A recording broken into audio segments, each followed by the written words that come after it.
has delivered the first step. Yes, I am pleasantly surprised. Yes. I didn't expect it to be this fast, but I remember I told you if he could do half of what he'd promised, then we will be somewhere as a country.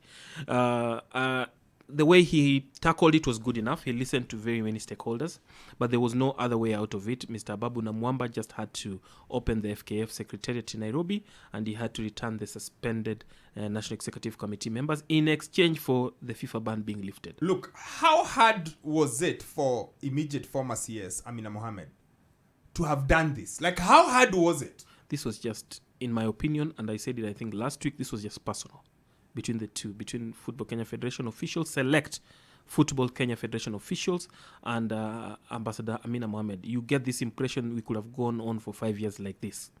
Because even in her handover notes, which I followed very, very closely, she said, I was in it for the long haul. We had a 2-year plan to have these people out and build the game. I'm not so sure I bought into her idea, but that is what she said. That and remember, it's just 1 year because she disbanded FKF last year, November. So up until now, it's 1 year. So she still had 1 year, in her own words, to clean up this rot. I almost got the feeling as if there was not enough what do you call it? Not intention. Goodwill. Enough goodwill. Thank you. There was not enough goodwill or intent to sort it out. Like almost as if there was a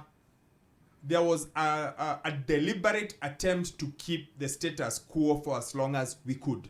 I have talked to some of the people within the committees that Madam Amina brought up to temporarily take charge of football after she disbanded FKF, and they agree with you. They are like, we did not see a real commitment to try and solve this problem. Juxtapose that with the fact that that committee gobbled tens of millions of shillings in a year in the frame of salaries and seminars and what have you to solve what was never solved. So some committee members agree with you on that, and that is why there's this breath of fresh air coming in with the Babu. What really bothers me is Mr. Babu didn't have to do... It wasn't rocket science. He didn't have to have 20 meetings. It was... I've called FIFA. I've spoken to the clubs. I have spoken to the federation. And I think back former here, footballers, yeah. And former footballers. And as a start, this is where we are going. Yes. The problem is him. So him is in court, we put him. Yes. Now we give him aside. So Nick steps aside for the time being. As he had stepped aside initially... Madam Petra is in charge, but the rest of you can go back to work. Yes. I mean, and write a letter to FIFA. I think they've already written a letter to FIFA to say that we're now back.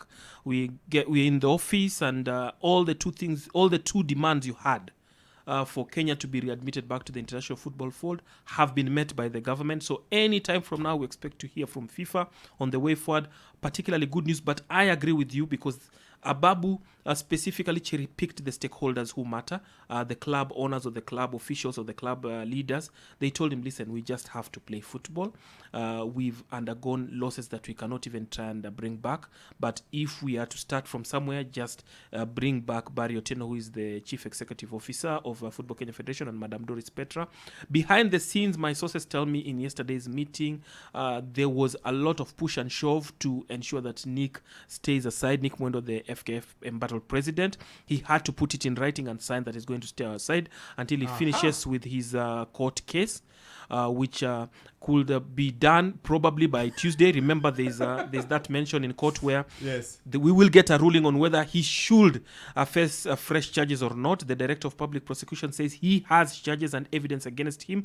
Nick is saying that I'm being victimized. He repeated it in that joint press conference that I've been victimized. I'm just a victim of circumstances. We will get to know that. But the most important part, I agree with you, it appears that football is back. Football Kenya Federation have already said we're going to tell you very, very soon on when the leagues will start. Journalists have been readmitted to the FKF WhatsApp group that had been closed. And people are back. I'm not yet back. And I should talk to Ken. Yes, I'll sort you out. But just a most important thing is that there's a lot of reconciliatory tone again in that WhatsApp group. There was a lot of push and shove initially, but now there's a lot of reconciliatory tone. How long it lasts, we wait to see. No, it's all right. Look, a lot of Kenyans have suffered in True. in the last 1 year. Very Whether it's the likes of Peter Waweru, who quite possibly would have been in Qatar. He would have. Whether it's our refs, our lady refs, who quite possibly would have been in India for the FIFA Under-17 World Cup. All those all those opportunities that are within the game, because the game is not just Harambee Stars. The game is all those other people who earn a living from the game. It's just good to see that it's back. I like the fact that he seems to be moving with pace and with consultation and with awareness. Like it's not just a blind move. We seem to be going somewhere. I like that about him. I maintain he had no option. FIFA put the two demands because basically there was nothing against Barry Otieno in court of law. There was no evidence against Barry Otieno presented at FIFA in regard to economic crimes or any other crime. So there was no need, as per se, for him to be hounded out of office and disbanded in FIFA's eyes, as long as alongside the National Executive Committee members. So there was no other way about, even if he consulted 50 people, it would have come back to that unless he has fresh evidence against these people. That's how FIFA works. So he looked at it from both angles. He is a trained lawyer. He looked at it from every other angle. He said, we might not like these people, but they were elected into office by Kenyans. So let them go in, let us start from somewhere, and then build bottom up. Now, final question. So who are the 18 teams in the Premier League? Because I saw the picture. Okay, so here's the deal. I think the National Executive Committee is going to sit, and there were reports that last season's all the league matches played last season will be null and void. Null and his twin brother void. Dash. Dash. Yes. It could arouse a lot of complications, especially court cases, in this case the sports tribunal.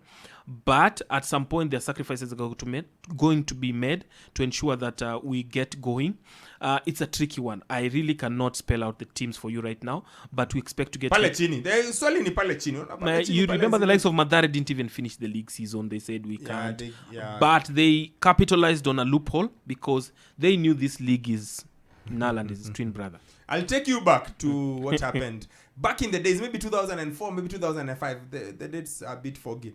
Kogalo, then we had two leagues. One league was government-backed league, which had Gor, Ulinzi, AFC, Chemelil, Sony Sugar. Then the other one was the private one, which the so-called private clubs, which had City Stars, Mathare, KCB, you see, those ones. Yes. And then God got relegated in one side, which is the government one, and they jumped to the FCCG side. But the AFC stayed on the other side. That's how AFC stayed relegated when Supersport came, because they had to fight their way back. Yes. But Kogalo got relegated one side, they joined the other one. So, like you're saying, every opportunity, every chance, every moment has people who benefit and people who maybe lose it. Because if you're a team who was looking to get promoted, you finished first in the NSL. Yeah. You really have a shout into and you planned for that. You used resources in that whole adventure, in that whole process. I think it's. But you're by self. You're by your own. Uko kivyako. Inaisha tu hivyo. Hey, football is tough. Anyway,